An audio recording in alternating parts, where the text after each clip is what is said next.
because their work life, more than they've ever realized before, is truly wrapped into their life. 90,000 hours in their lifetime at work. What is the YOLO economy?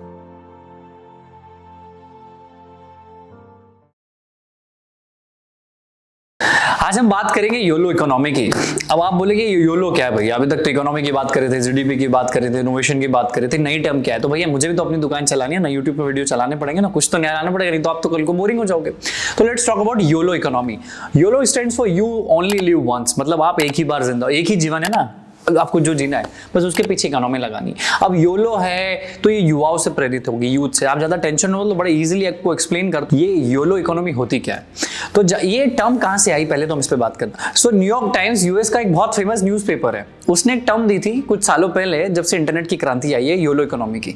तो उसका सीधा कहना यह है कि जो young लोग, millennial लोग, जेनजी लोग, आपके जैसे, मेरे जैसे 20, 21, 22, 18, 19 साल के, जो सरकारी job, secured job, tension free काम और कहीं ना कहीं सिलेक्टिव प्रोजेक्ट्स के ऊपर भागते रहते हैं, इसके पीछे भागते रहते हैं फॉर सिक्योरिटी और फॉर टेंशन फ्री जॉब, उनको रिस्क वाली चीजों में लेके जाना, एंटरप्रेन्योर बनाना और वो सारी चीजें करना जो उनके कंफर्ट जोन के बाहर की हो। तो इस टर्म को लाने का बस सीधा यही कारण है कि जो लोग सिक्योरिटी के पीछे भाग रहे थे, टेंशन फ्री के पीछे भाग रहे थे, कंफर्ट जोन के पीछे भाग रहे थे, उनको रिस्की एंटरप्रेन्योर बनाना और रिस्की टेक्नोलॉजी और इनोवेशन के बारे में उनको मोड़ना, उनको उधर की साइड लेके जाना। थोड़ा आगे बढ़ते हैं और इलॉबरेटरी थोड़े अच्छे तरीके से मैं समझाने की कोशिश करता हूँ कि कौन होते हैं योलो इकोनॉमी के लोग। इस योलो इकोनॉमी का आइडिया ना बड़ा सिंपल है। जैसे शाहरुख खान कहते हैं मूवी में कि आप एक ही बार जीते हो, आप एक ही बार मरते हो, आप एक ही बार शादी करते हो, आप एक ही बार, जो भी सब बोलता है। हम एक बार जीते हैं, एक बार मरते हैं, शादी भी एक बार होती है। तो योलो इकोनॉमी का हिस्सा बनना भी एक बार ही होता है। तो आप एक बहुत सारी चीज एक ही बार करते हो अपने जीवन में जो बड़ी महत्वपूर्ण होती है। तो योलो इकोनॉमी का हिस्सा बनना भी एक ही बार होता है। आपको कुछ नहीं करना है, आपको सिंपली एक आइडिया को चूज करना है, अपनी खुद की पहचान बनानी है, अपनी प्रोफेशनल या पर्सनल लाइफ में कुछ ऐसा बड़ा करना है जो एक साधारण व्यक्ति सोच भी नहीं सकता। वही होता है योलो इकोनॉमी का हिस्सा बनना। सो majorly it's all about giving, it's all about कि कुछ किया है मैंने, इट्स ऑल अबाउट की सेटिस्फेक्शन और सिंपल लाइफ नहीं कि यार मैं तो जी रहा हूँ, अपने 9 to 5 जॉब जा रहा हूँ और अपने आके घर जाके काम करके सो रहा हूँ। It's not about that, it's about giving to the society, it's about giving, creating something. हमारा हिंदुस्तान देश हमेशा से कंज्यूमर का देश रहा है। किसी ने एप्पल बनाया, हमने यूज कर लिया, हम खुश हो गए। किसी ने फेसबुक बनाया, इंस्टाग्राम बनाया, ट्विटर बनाया, हमने उनके प्रोडक्ट को यूज करके बहुत खुश हो गए। Now this is a time for we to do something. यही तो है योलो इकोनॉमी की कहानी, यही तो है योलो इकोनॉमी का मतलब। तो बन रहे हो ना आप योलो इकोनॉमी का हिस्सा, आ जाओ, वेलकम टू द क्लब। तो मैं बात करता हूँ यूएस की। अभी रिसेंटली मैं ब्लूमबर्ग ने एक रिपोर्ट डाली थी कि ब्लूमबर्ग ने एक रिपोर्ट जारी करी थी, उसमें बताया था 24 मिलियन लोगों ने रेजिग्नेशन दिया, the great resignation, the great depression जैसा।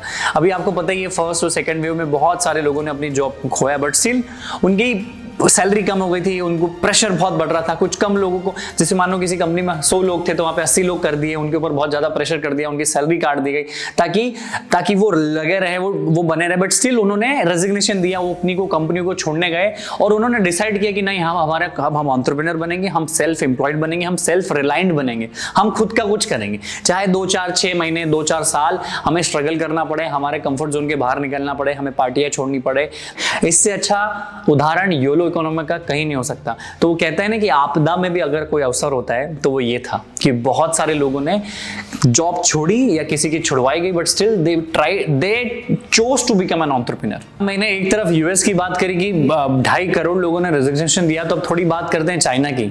चाइना तो आपको पता ही है कि वहां पे तानाशाही जैसा राज चलता है, जो लोगों को कहा जाता है वो करता है। तो वहां पे करोड़ों लोगों ने एक मूवमेंट किया, उन्होंने एक मूवमेंट किया, टैंग पिंग मूवमेंट। तो चाइनीज में टैंग पिंग का मतलब होता है lying on the road, lying on the street, lying on the offices. वो सो गए वहीं पे और उन्होंने इस तरीके से अपना आंदोलन किया। और वो किस लिए किया? क्योंकि वहां पे घंटों 12, 14, 16 घंटे मजदूरों की तरह, पशुओं की तरह उन्हें प्रताड़ित किया जाता है चाइना में एम्प्लॉइज को, और उनसे बहुत काम करवाया जाता है। तो इसी मूवमेंट के खिलाफ वो बाहर आया कि यार मेरा लाइफ तो है ही नहीं, सेटिस्फेक्शन तो है ही नहीं, मैं अपने सपने तो जी नहीं पा रहा हूँ, अपने घर वालों को समय तो दे नहीं पा रहा हूँ, तो ऐसी कैसी जिंदगी जो किसी और के लिए काम की जाए।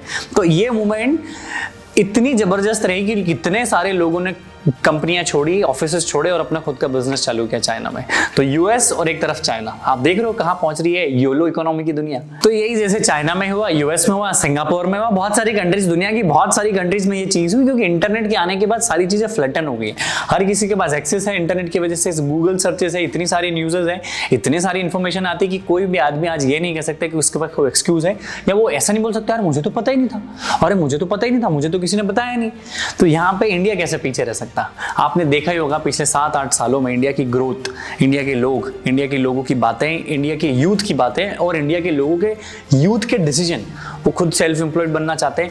पिछले से 5 सालों के अंदर 60,000 से ज़्यादा स्टार्टअप रजिस्टर हुए, ऑफिशियल या अनऑफिशियल लोग कितने ही लोग होंगे जो अभी स्टार्टअप कर रहे हैं, जो डर लगता है रजिस्ट्रेशन का, टैक्सेशन का, और ये सब कितने सारे लोग हासिल कर रहे हैं। तो मैं यही बोल रहा हूँ, योलो इकोनॉमी में इंडिया भी बड़े बखूबी अंदाज से, पूरी स्पीड के साथ, दम खम के साथ, सीना चौड़ा करके शामिल हो चुका है। और बहुत सारा इंडिया यूथ, आप और मैं क्रिएटर बनने की सोच रहे हैं, सरकारी नौकरी छोड़ के हम लॉन्ग टर्म विजन की बात कर रहे हैं, प्रोसेस की बात कर रहे हैं, फ्रेमवर्क की बात कर रहे हैं और सिस्टम की बात कर रहे हैं। हम कोई सरकारी जुगाड़ में नहीं है, हम कोई सरकारी निर्भरता पे नहीं है। सो लाइफ में प्रॉब्लम तो थी, है, हमेशा रहेगी। कोई फाइनेंस की प्रॉब्लम, कोई परिवार की प्रॉब्लम, कोई क्या, कोई समाज की प्रॉब्लम, कोई देश की प्रॉब्लम, तो आपको डिसाइड करना है। और योलो इकोनॉमी की दुनिया इतनी आसान है नहीं। एंटरप्रेन्योर वर्ड जितना बड़ा है ये शब्द, उतनी बड़ी इसकी दुनिया भी है। संघर्ष भी होते हैं, लोग बेवकूफ बनाते हैं, लोग पैसा भी नहीं देते, परेशान करते हैं, दिक्कतें होती है, रातों को नींद हराम हो जाती है, परिवार वालों को समय नहीं दे पाते। जहां आप 9 to 5 की जॉब छोड़ते हो ना, 9 to 5 की जॉब छोड़ते हो ना, वहां पे 24/7 की जॉब हो जाती है एंटरप्रेन्योर की। तो एम्प्लॉय की जॉब होती है 9 to 5, एंटरप्रेन्योर की जॉब होती है 24/7, 365 डेज। सो बड़ी साधारण, सरल और सहजता से मैंने योलो इकोनॉमी की दुनिया आपको बताई। अब आपको डिसाइड करना है, आपको डिसीजन लेना है, क्योंकि you have to take 100% responsibility of your life. So बस यही है, आपको जैसा लगे आप ये कीजिए। And don't forget to like, comment and share और सब्सक्राइब ऑफ दिस चैनल। भगवान आपका भला करेगा। यूट्यूब के इस चैनल को सब्सक्राइब कर लेना, बहुत सारे लोगों का प्यार मिल रहा है और बहुत सारे दूसरे पेजेस बन गए, तो प्लीज फॉलो कीजिए, सब्सक्राइब कीजिए, लाइक कीजिए और कमेंट कीजिए। बहुत बहुत धन्यवाद। And remember, you only live once.